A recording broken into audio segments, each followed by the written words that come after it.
ఆంధ్రప్రదేశ్లో విద్యా వ్యవస్థ అస్తవ్యస్తంగా తయారైంది అనడానికి ఏపీ ఈసెట్ అడ్మిషన్లే పెద్ద ఉదాహరణ అని మండిపడ్డారు వైఎస్ఆర్సీపీ అధినేత వైఎస్ జగన్.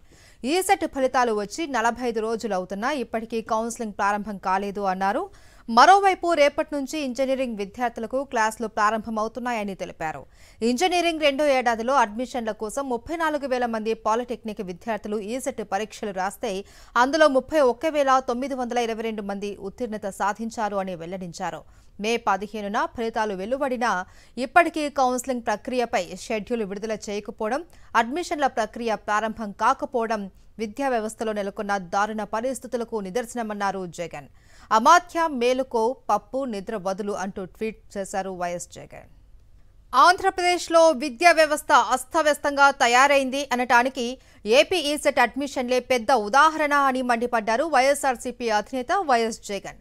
ఈసెట్ ఫలితాలు వచ్చి 45 రోజులు అవుతున్నా ఇప్పటికీ కౌన్సిలింగ్ ప్రారంభం కాలేదు అన్నారు. మరోవైపు రేపటి నుంచి ఇంజనీరింగ్ విద్యార్థులకు క్లాసులు ప్రారంభమవుతున్నాయని తెలిపారు.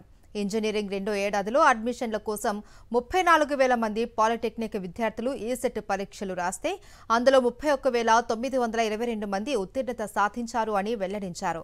మే 15న ఫలితాలు వెలువడినా ఇప్పటికీ కౌన్సిలింగ్ ప్రక్రియపై షెడ్యూల్ విడుదల చేయకపోవడం, అడ్మిషన్ల ప్రక్రియ ప్రారంభం కాకపోవడం విద్యా వ్యవస్థలో నెలకొన్న దారుణ పరిస్థితులకు నిదర్శనమన్నారు. అమాత్య మేలుకో పప్పు నిద్ర వదులు అంటూ వైఎస్ జగన్ ట్వీట్ చేశారు.